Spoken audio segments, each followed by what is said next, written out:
Hello my dear students, जय हिंद आप सभी को। मेरा नाम कौशल ठक्कर और मैं आपका विज्ञान अध्यापक हूँ। My name is Kaushal Thakkar and I am your science teacher. Today we are going to start our chapter number 4 dealing with emergencies part 1। Emergencies बहुत सारी सिचुएशन ऐसी आती है जिसको हम इमरजेंसी को हम बोलते हैं हिंदी में आपातकाल। और इमरजेंसी सिचुएशन मीन्स आपातकाल स्थिति।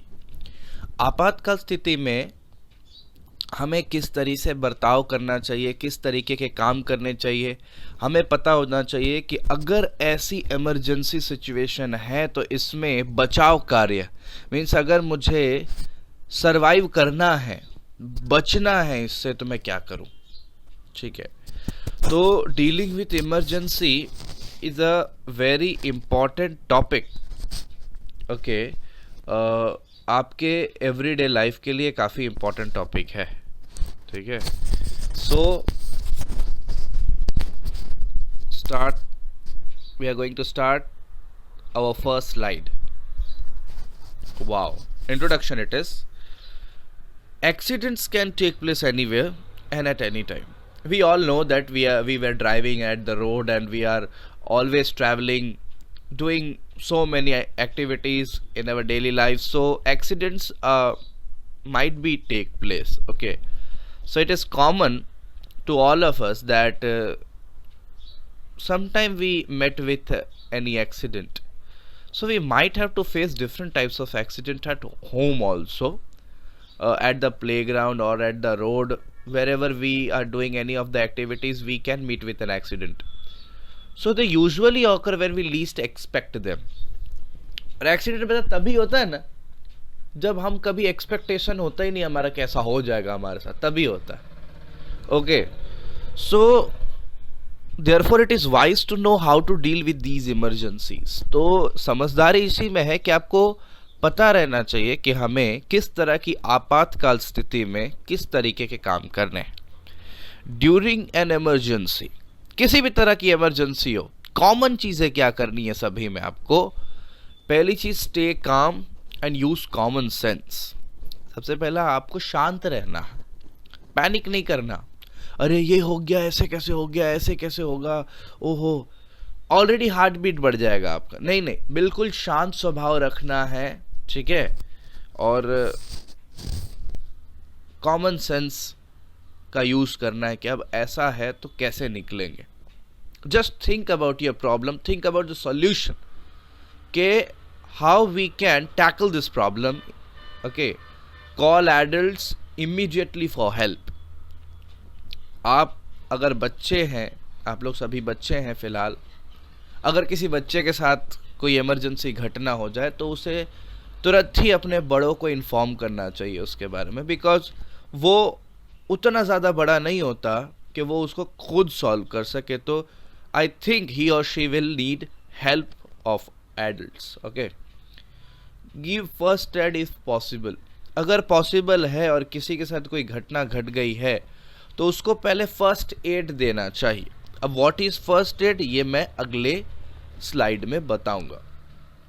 कॉल अ डॉक्टर और एन एम्बुलेंस इफ नेसेसरी। अगर आपको लगता है कि ज़रूरत है डॉक्टर और एम्बुलेंस की तो कॉल कर ले, क्योंकि किसी की जान बचानी काफ़ी आवश्यक होती है।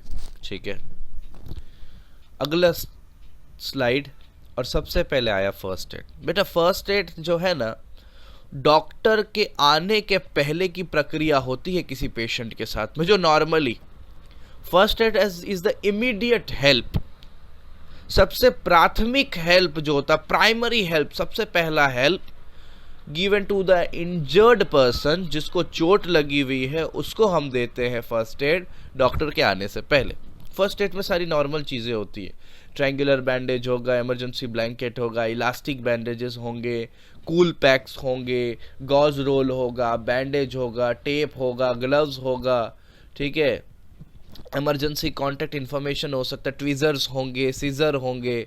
ओके, ये सारी चीज़ें होती, थर्मामीटर भी होगा। ठीक है, तो let us learn about the different ways of giving first aid in case of various accidents. अलग अलग तरह के एक्सीडेंट में अलग अलग तरह का फर्स्ट एड देना पड़ता है, ठीक है। फिर किसी को कट गया हो कहीं तो उसके ऊपर पानी नहीं डाल सकते आप।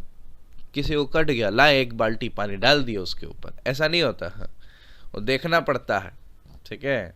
तो आप लोगों को इसलिए इसके बारे में पढ़ना काफ़ी अति आवश्यक लग रहा है कि फर्स्ट एड फॉर बर्न्स पहले ही है कि अगर कहीं कोई जल जाए, घर में बहुत होता है ऐसा, किचन में कभी कभी जल जाते हैं हम लोग, तो बर्न जो है वो किसी गर्म चीज़ के वजह से ही होती है।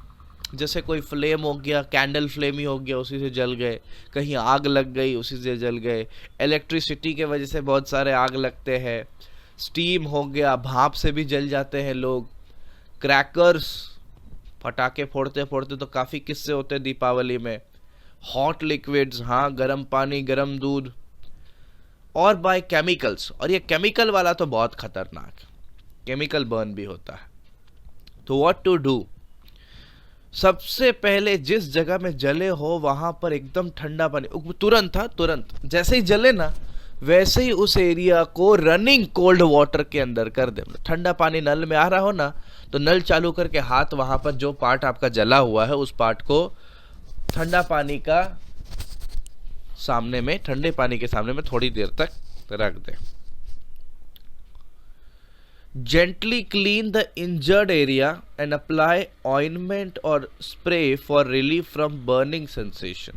और उसके बाद उसमें ऑइंटमेंट लगाए, किसी तरह का कोई मलम हो तो वो लगाए ताकि आपको जलन से, जो ये जलन होता है, जलने के बाद जो दर्द होता है उससे आपको थोड़ी राहत मिल सके।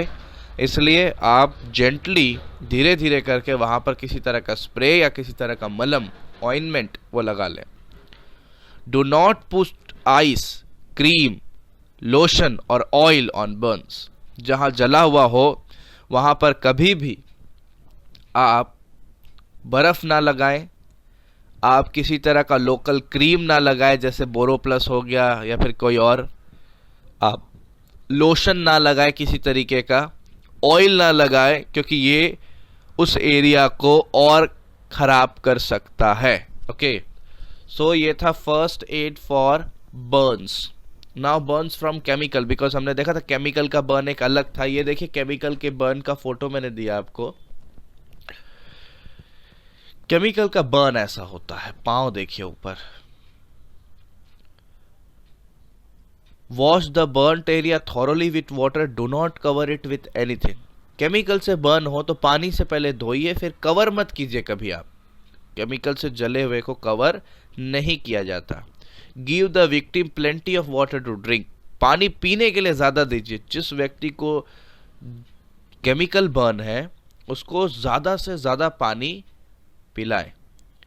Blister should not be punctured. अब ब्लिस्टर क्या होता है देखिए, मैंने ब्लिस्टर का भी फोटो दिया नीचे। अंगूठे पे आपको एक स्वलन पार्ट दिखाई दे रहा होगा। इस तरह से स्वलन पार्ट के अंदर में एक लिक्विड होता है। हम लोग जब ऐसा होता है ना तो हम इसको फोड़ देते हैं और अंदर से लिक्विड निकाल देते हैं। ऐसा नहीं करना है। Blisters should not be punctured. Blisters को फोड़ना नहीं है, वो अपने आप फूटेंगे। ओके, तो इस तरह से जलने के बाद बहुत बार ऐसा हो जाता है, ठीक है, तो इसको नहीं पंक्चर किया जाता है। फिर if the burn is severe call a doctor. अगर बहुत ज्यादा जल गए हैं तो फर्स्ट एड क्या होता है बेटा, हम तो पहले ही बताए। डॉक्टर के आने की पहले की जो राहत अगर हम किसी विक्टिम को दे सके वो फर्स्ट एड है। कोई जल गया तो उसको ठंडा पानी में हाथ डाल दिए, उसमें ऑइंटमेंट लगा दिए, ठीक है, हम लोग इतना ही कर सकते हैं। फिर बहुत ज़्यादा जल गया हो तो we have to call a doctor, हमें करना ही पड़ता है कांटेक्ट डॉक्टर से। तो बेटा this is the first aid for burn. जल जाए तो उसके लिए फर्स्ट एड था ये। अब है first aid for cuts and wounds. Cut गया है, कहीं चोट लग गया है, ठीक है, खेलते खेलते गिर गए हैं, तो इस तरीके से जो कट और वाउंड होते हैं, ठीक है, वो सबसे आसान रास्ता होते हैं जर्म्स के बॉडी के अंदर एंटर करने के। जर्म्स हमारे बॉडी के अंदर एंटर ये कट्स और वाउंड से आसानी से करती हैं। तो these should be treated carefully and hygienically. बहुत ध्यान से, बहुत साफ सफाई रख के कट और वाउंड को ट्रीट करना पड़ता है. What to do? Wash your hands with soap and water before giving first aid to the injured person. अगर आप किसी कट और वाउंड, जिसको किसी चीज़ का कट है या फिर कहीं गिर गया है, कहीं छिल गया है, देखिए इस तरीके से, देखिए उसके हाथ में कैसा चोट लगा है फोटो में, ठीक है, देखिए कैसे नी में रोल कर रहा है वो अपने. तो अपने हाथ को पहले धोना पड़ेगा आपको, काफ़ी साफ सुथरा हाथों से ही आप किसी इंजर्ड पर्सन को इस केस में फर्स्ट एड दे सकते हो. नहीं तो फिर आपके हाथ के जर्म्स उनके उस इलाके से बॉडी के एंटर कर जाएगा. फिर clean the wound with water and N antiseptic like Dettol और सेवलॉन. आपको इस बार इस वाउंड को पानी से नहीं बल्कि डेटॉल और सेवलॉन नाम के एंटीसेप्टिक लिक्विड से साफ करना है. उसके बाद एक एंटीबायोटिक ऑइंटमेंट. बेटा एंटीबायोटिक ऑइंटमेंट जो जर्म्स को, जो हमारे बॉडी को नुकसान पहुंचाने वाले माइक्रो ऑर्गेनिज्म्स है उनको मार देता है, ये एंटीबायोटिक ऑइंटमेंट लगाना होता है. फिर मीन्स ये भी एक तरह का मलम होता है, कट एंड वाउंड के लिए मिलता है. और उसके बाद पूरी तरह से कवर कर देना. आपको पहले बैंडेज लगा देना और उसके ऊपर टॉर्निक्वेट बांध देना. बट टॉर्निक्वेट जो है ना, उस पट्टी को हम टॉर्निक्वेट बोलते हैं. पट्टी जो बांधती है, हम पहले लगा देते हैं वो बैंडेज लगाने के बाद ऊपर से जो पट्टी वाउंड करते हैं ना 3 4 5 बार, उसको हम टॉर्निक्वेट बोलते हैं बेटा.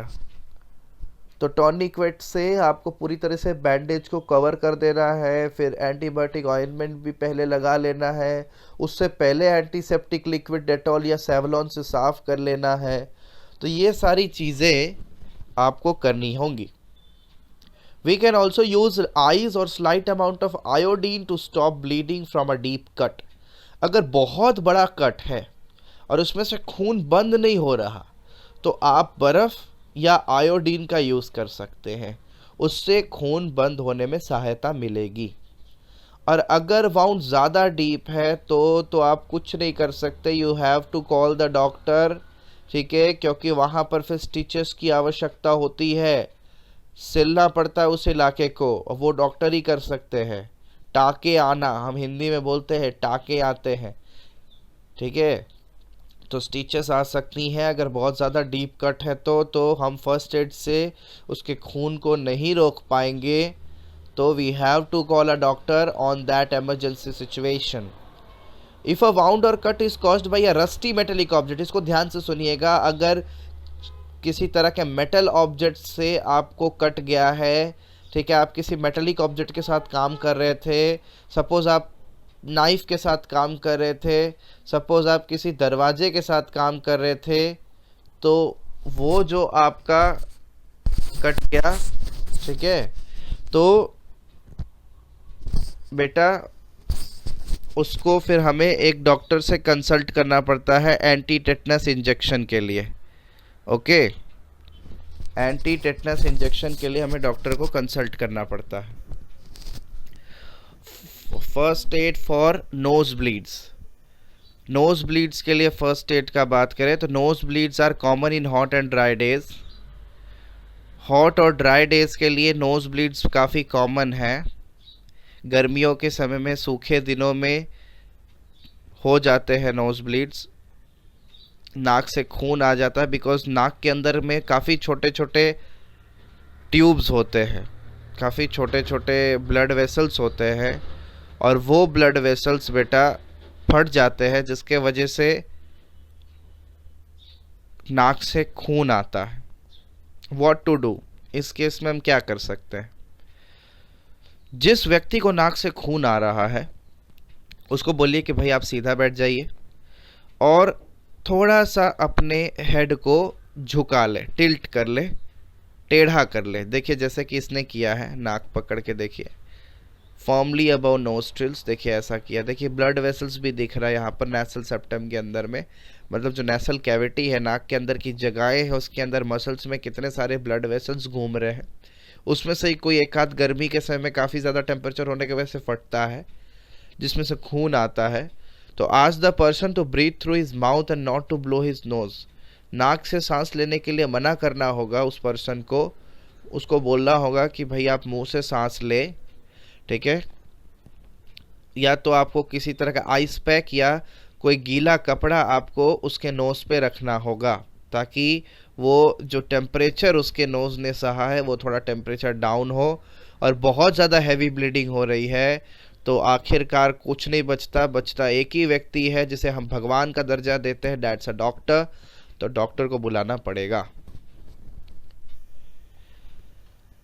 Now in the case of electric shock, देखिए इस व्यक्ति ने लकड़ी के स्टिक से इस व्यक्ति की जान बचाई। जो व्यक्ति अभी पड़ा हुआ है, ठीक है, उसे स्टिक से उसने कोशिश कर रहा है वो कि उस तार से उस जो वायर है वो वायर उसके हाथ के कांटेक्ट से दूर हो और इलेक्ट्रिक शॉक से वो व्यक्ति बचे।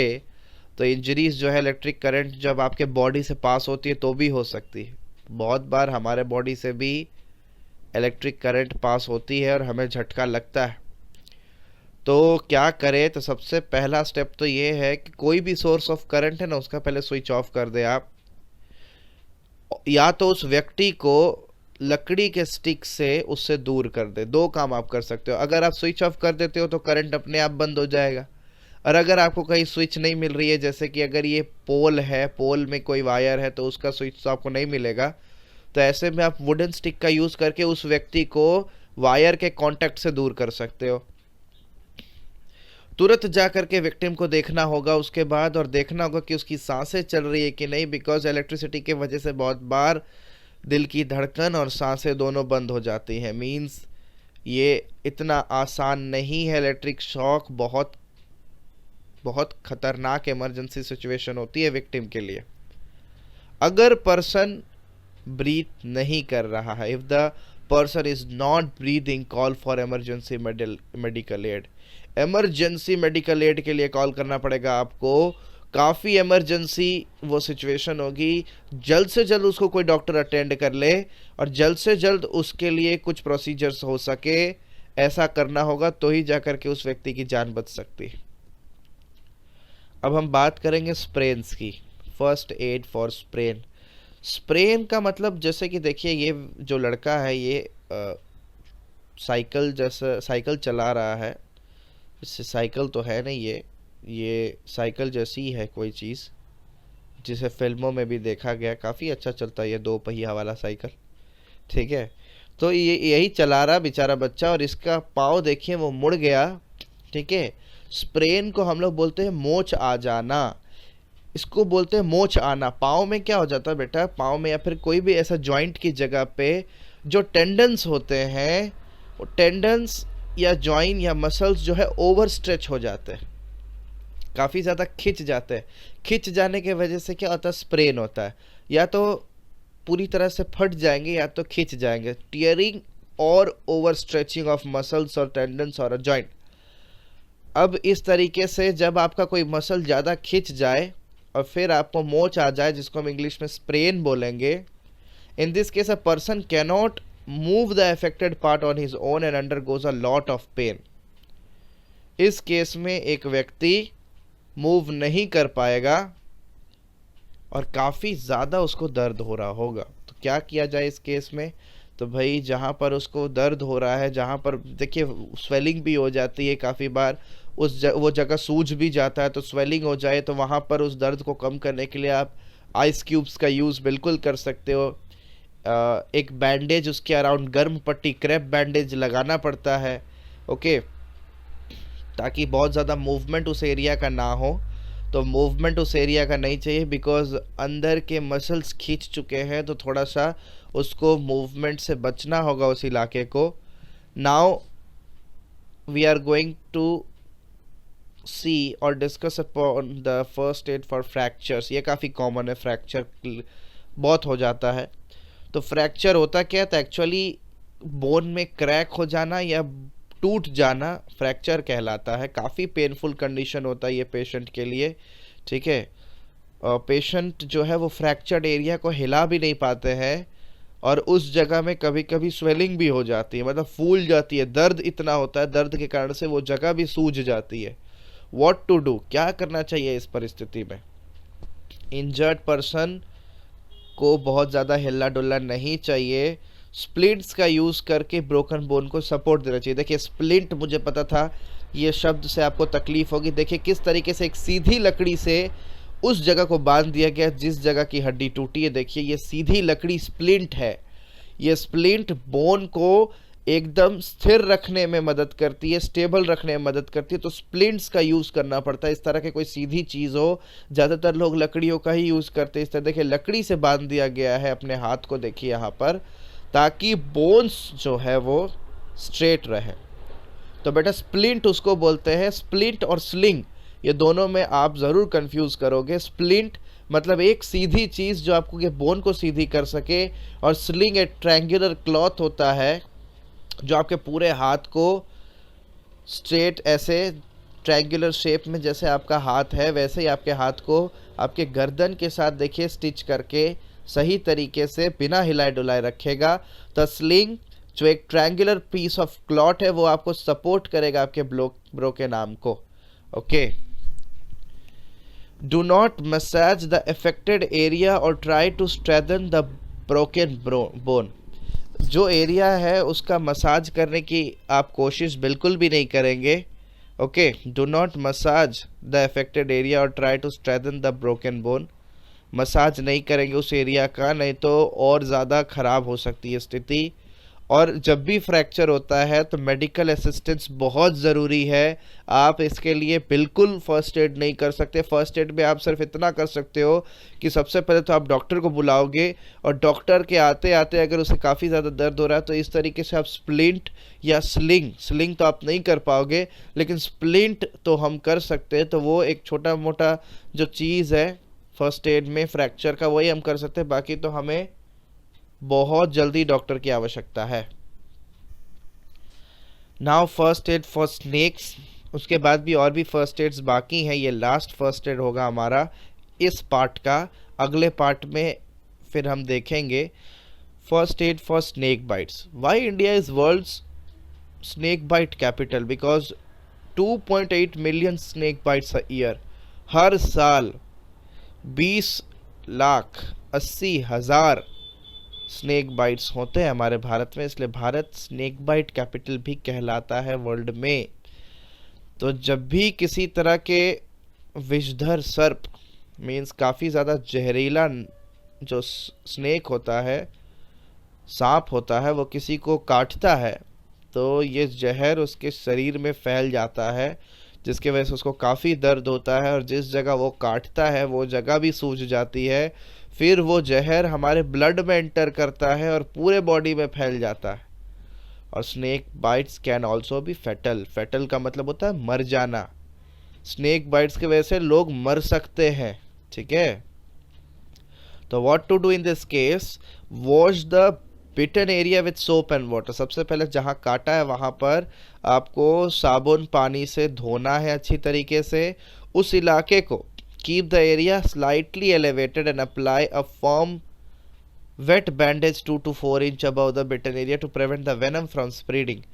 आपको थोड़ा सा ऊपर करना है उस काटे हुए इलाके को, और उससे 2-4 इंच ऊपर एक वेट बैंडेज पूरी तरह से टाइटली बांध देना है, ताकि खून का आदान प्रदान उस इलाके से ना हो पाए।